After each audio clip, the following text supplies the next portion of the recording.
Hello everyone, आज हम बात करने वाले हैं इंग्लिश के एग्ज़ाम के लिए जो आपका 26 फेब को होने वाला है। और बच्चों के अंदर बहुत ज़्यादा एक डर बना हुआ है कि एग्ज़ाम छूट ना जाए या फिर हम एग्ज़ाम में कैसे अच्छे मार्क्स लेके आए। तो आज मैं आपको ऐसी स्ट्रेटेजी, ऐसा माइंडसेट प्लान बताने वाला हूं कि आपका एग्ज़ाम छूटेगा तो बिल्कुल भी नहीं। आपके 15 मिनट बच जाएंगे उसके अंदर और आपके जो मार्क्स है वो एटलीस्ट कम से कम भी 80% आ जाएंगे। यानी कि 80 में से भी 80% हम मान लेते हैं कि आपके 64 मार्क्स तो आ ही जाएंगे। बिना टाइम वेस्ट करे अब हम ये बात करते हैं कि ये आएंगे कैसे। ठीक है, सबसे पहले हम एक बार ये डिस्कस करेंगे और प्लीज वीडियो के एंड तक बने रहना, क्योंकि आपको मैं हर एक स्ट्रेटेजी बताऊंगा कि क्वेश्चन कैसे सॉल्व करना है, कब उस क्वेश्चन को अटेम्प्ट करना है, फर्स्ट या बाद में, और हर एक क्वेश्चन आपको कितने मिनट में सॉल्व करना चाहिए। ये सारी चीजें मैं आपको आज बताने वाला हूं। सबसे पहले हम एक बार ये देख लेते हैं कि हमारा जो इंग्लिश का एग्जाम होता है ये हमारा 80 मार्क्स का होता है और जनरली इसके लिए जो टाइम मिलता है हमें 3 घंटे यानी कि 180 मिनट। अब हम बात करते हैं कि ये जो एग्जाम है बच्चों का छूटता क्यों है। सबसे पहले section A passage, section B हमारा ग्रामर का होता है, सेक्शन सी हमारा राइटिंग होता है और सेक्शन डी हमारा लिटरेचर होता है। ये हमारा 20 मार्क्स, ये हमारा 10 मार्क्स, ये भी हमारा 10 मार्क्स और ये हमारा 40 मार्क्स। अब हर एक स्टेप पे हम ये बात करने वाले हैं कि किस क्वेश्चन को कैसे कैसे सॉल्व करना है। देखिए, सबसे पहले जो हम बात करते हैं सेक्शन ए के बारे में, मैंने यहां लिखा है एक अनसीन पैसेज आएगा आपका जो 10 मार्क्स का है। ये क्या लिखा हुआ है, ये सबसे इंपॉर्टेंट चीज है आपकी। अब ये जो दे रखा है 2.25, ये एक्चुअल में है क्या, मैं आपको बता देता हूं। देखिए भाई, आपको मैंने पहली स्लाइड पे बताया था कि 80 मार्क्स का होने वाला है और 180 मिनट का है, यानी कि 1 मार्क्स के लिए आपको कितने मिनट मिलते हैं, 2.25। ये 10 मार्क्स का है तो आपको 22 मिनट 30 सेकंड मिलते हैं। जनरली बच्चा क्या करता है, सबसे पहले पैसेज अटेम्प्ट करना स्टार्ट कर देते हैं और पैसेज में वो क्या करते हैं, पढ़ते रहते हैं, फिर क्वेश्चन देखते हैं, फिर पैसेज पढ़ते हैं। इससे एग्जाम छूटने की पॉसिबिलिटी स्टार्टिंग में ही हाई हो जाती है। अब आपको क्या करना है, अगर आप सबसे पहले पैसेज अटेम्प्ट करना चाहते हैं तो आपके ये जो पैसेज है, एक अनसीन पैसेज जो 10 मार्क्स का है और 2 अनसीन पैसेज जो 10 मार्क्स के हैं, जो 5 मार्क्स का एक आना है, इसमें टोटली जो वेटेज गई है ये 20 मार्क्स की है। ये 20 मार्क्स की आएगी। अब आप ये देखिए कि 20 मार्क्स को देने के लिए हमारे पास कितने मिनट है, 45 मिनट। एग्जाम में जरूर ध्यान रखें कि अगर आप अच्छे मार्क्स लेना चाहते हैं तो इन 45 मिनट को कम से कम भी 40 मिनट में ही सॉल्व करें। और मैं आपको ये सजेशन करूंगा कि पैसेज वो ही बच्चे सबसे पहले अटेम्प्ट करें जिनकी इंग्लिश अच्छी है। अब आप सोच रहे होंगे कि मैं ऐसा क्यों कह रहा हूं, मैं इसलिए कह रहा हूं कि हर एक बच्चे को अपनी वर्थ पता होती है कि वो इंग्लिश में अच्छा है या नहीं है। जिन बच्चों की इंग्लिश अच्छी नहीं है वो प्लीज सबसे पहले पैसेज वाला सेक्शन बिल्कुल अटेम्प्ट मत करना।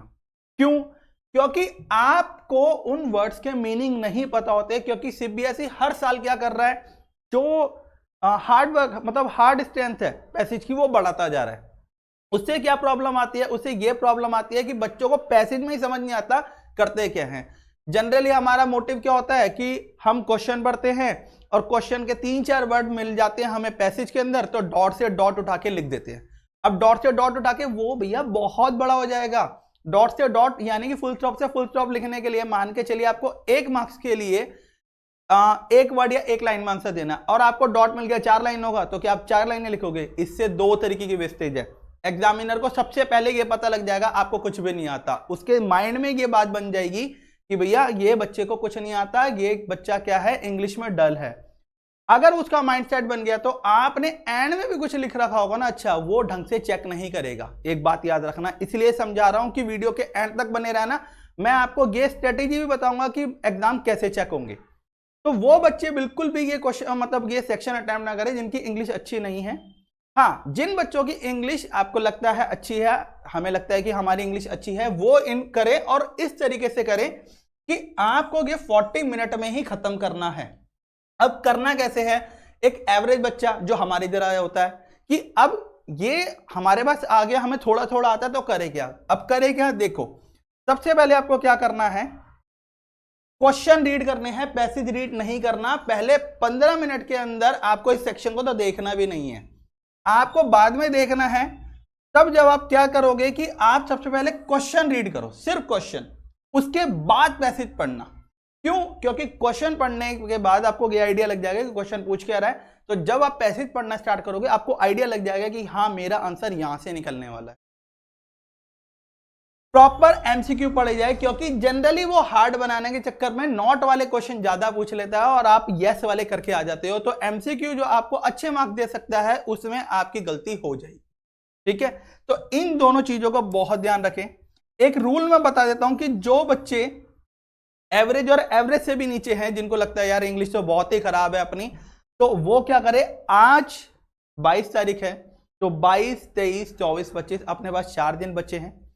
हम क्या कर सकते हैं कि डेली 2 पैसेज कर लो। मैं ये शॉर्ट ही देता हूं कि ये जो 20 मार्क्स का जो सेक्शन है आपके इजीली इसके अंदर 15 से 16 मार्क्स आ जाएंगे।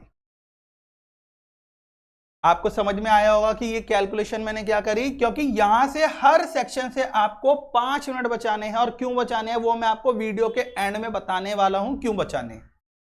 आपको ये समझ में आ गया होगा कि हमारे पास 2 पैसेज आएंगे, 3 पैसेज आएंगे, एक 10 मार्क्स का आएगा, 2 5-5 के आएंगे, 2 सीन आएंगे, एक अनसीन आएगा। कैलकुलेशन वाइज अगर बात करी जाए तो एक के लिए हमें क्या मिलेगा, 22 मिनट 30 सेकंड का वक्त, लेकिन पूरा टाइम नहीं लगाना।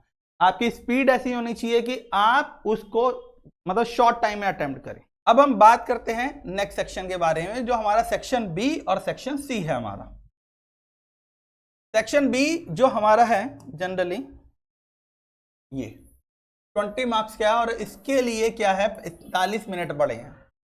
अब ये 45 मिनट को कैसे यूटिलाइज करना है, देखिए इसके अंदर क्या क्या चीजें आती हैं।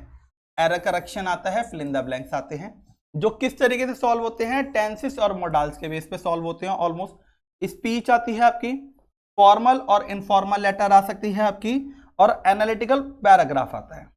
अब आपने ये सोच रहे होगे कि सर ने ये तो बता दिया कि आएगा क्या क्या, उसको सॉल्व कैसे करना है। इसको मैं बिल्कुल वीडियो के एंड में आपको एक शॉर्ट तरीका बताने वाला हूं, जिससे आपके अंदर जो आपके ये मार्क्स दिलवा देगा। अभी आप ये कैलकुलेशन मान के लिए कि इस 45 मिनट को भी आप 40 मिनट में ही सॉल्व करें तो बहुत बढ़िया रहेगा। अब हम बात करते हैं जो आपको सबसे ज्यादा मार्क्स का आएगा और जो आपको एग्जाम में सबसे ज्यादा गेन करवाएगा मार्क्स, वो है सेक्शन डी, और जो कि है हमारा कितना 40 मार्क्स का है ये। अब ये 40 मार्क्स के क्वेश्चन आंसर आपके माइंड में क्या होगा कि सर हमें इंपॉर्टेंट बताएंगे। नहीं भैया, मैं इंपॉर्टेंट नहीं बताऊंगा कुछ, क्योंकि इंपॉर्टेंट तो सारी चीजें हैं इंग्लिश के अंदर। आपको करना क्या है, सबसे पहले ये देखिए एनसीईआरटी के क्वेश्चन जरूर पढ़ लेने। आपको क्या करना है, अभी से हर एक चैप्टर की समरी ध्यान से पढ़ो और उसके एनसीईआरटी के क्वेश्चन जरूर पढ़ लो। रटना मत, क्यों? क्योंकि रट लोगे, अभी रट लोगे 2-3 दिन बाद भूल जाओगे, और एग्जाम में एग्जाम का प्रेशर ऐसा होगा देखते ही दिमाग से सब गायब। तो रटना मत भाई। अब इससे रटे ना तो क्या करें, पैसेज पढ़ लीजिए, सॉरी आप ये क्वेश्चन आंसर पढ़ लीजिए, इसके डाइजेस्ट करिए दिमाग में कि इनको कैसे कैसे लिखना है। मेरे पास एक और तरीका है, जिन बच्चों को वो चाहिए वो मुझे बता देना, वो पर्सनली डीएम कर सकते हैं कि क्वेश्चन आंसर बनाते कैसे हैं, याद नहीं करते, बनाते कैसे हैं, बस आपको पैसेज उसकी हिंदी पता होनी चाहिए। लॉन्ग आंसर टाइप आएगा, इसके अंदर आप करेक्टर स्केच करके जाएं तो बहुत बढ़िया है। जैसे हर एक चैप्टर से है, लेंचो है, नेल्सन मंडेला है, और भी बहुत सारे हैं जिसके अंदर आप करेक्टर स्केच करके जाएं तो ये आपको लॉन्ग आंसर में हेल्प करेगा। अब आंसर लिखने की टेक्निक क्या होनी चाहिए कि लॉन्ग की, आपको कम से कम भी पहले चैप्टर का या बंदे का इंट्रो देना है, कम से कम 2 लाइनों के अंदर। उसके बाद जो मेन पॉइंट्स है, जिससे चैप्टर पे वेटेज बनी हुई थी, वो मेन पॉइंट्स लिखने हैं, और कंक्लूजन देना है कि ये चैप्टर का मोटो क्या था, या फिर उसका करेक्टर स्केच लिखने का मोटो क्या था। ठीक है, ये आपका सेक्शन डी है जो 40 मार्क्स का है, जो जनरली आपको 90 मिनट अवेलेबल करवाएगा। अगर आप एक बात समझिए, आपको क्वेश्चन आंसर आते हैं ठीक से और बढ़िया से, आप जो मैं बता रहा हूं आप थ्योरी पढ़ के जाते हैं, हर एक चैप्टर की समरी पढ़ के जाते हैं, फिर क्वेश्चन आंसर भी आप पढ़ लेते हैं 3 से 4 दिनों में। मैं आपको ये बात कंफर्म कहता हूं कि ये 90 मिनट का सेक्शन आपका ज्यादा से ज्यादा 60 से 70 मिनट में ही एंड हो जाएगा। लेकिन चलिए हम फ्री माइंड मान लेते हैं कि हमने यहां से 80 मिनट के अंदर इसको हमने खत्म करा, 10 मिनट हमने यहां से भी क्या कर लिए, सेव कर लिए। अब बात करते हैं 5 मिनट हमने वहां से बचाए, 5 मिनट यहां से बचाए, 10 मिनट यहां से बचाए, ये 20 मिनट आपको एग्जाम में रिवाइज करने का मौका मिलेगा कि आपने एक्चुअल में जो चीजें करी हैं कुछ जल्दी के चक्कर में छूट तो नहीं गया है, या फिर कुछ ऐसी चीजें जो आप एंड में करना चाहते थे इस तरीके से। अब जो मैंने आपसे एक प्रॉमिस करा था कि मैं वीडियो के एंड में आपको बताऊंगा कि सेक्शन बी और सी को कैसे सॉल्व करते हैं, तो देखिए अगर सेक्शन बी आप सॉल्व करना चाहते हैं, उसके अंदर आपके टेंसेस होते हैं, मोडाल्स होते हैं, उसके रूल पढ़ लीजिए। नहीं आते आप मुझे मैसेज कीजिए, मैं आपको रूल भेजता हूं, उससे आप क्या कर सकते हो, सेक्शन बी का काम चला सकते हो। Modals fill in the blanks आएंगे, उसके अंदर फिल करने होते हैं, उनके मीनिंग पता होनी चाहिए बस। अब हम बात करते हैं सेक्शन सी, जिसके अंदर फॉर्मल लेटर आती है। एक बात और ये कि हर एक चीज को फॉर्मेट से जरूर लिखना, बिना फॉर्मेट के लिखोगे तो भाई मार्क्स कट जाएंगे। फॉर्मेट भी बना के आते तो टीचर अगर आपका दयावान हुआ या फिर अच्छा हुआ, वो आपको मार्क्स तो दे ही देगा यार। अब मैं बात करता हूं लेटर की, जो आपके सेक्शन सी के अंदर फॉर्मल लेटर आने वाली थी। देखो सबसे पहले इसको लिखते कैसे हैं, आपको एक बात पता होनी चाहिए लेटर लिखते वक्त कि आपको सबसे पहले सेल्फ एड्रेस लिखना होता है। जैसे कि सेल्फ एड्रेस है, अब एग्जाम में पता ही नहीं है सेल्फ एड्रेस कैसे आता है।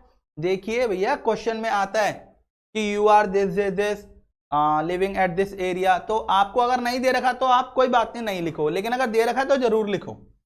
उसके बाद डेट आपको इस तरीके से लिखनी है 26 Feb 2024। कभी भी इस तरीके की डेट ना लिखें, 26/2/2024 ऐसे नहीं लिखते, ये मार्क्स कट जाते हैं।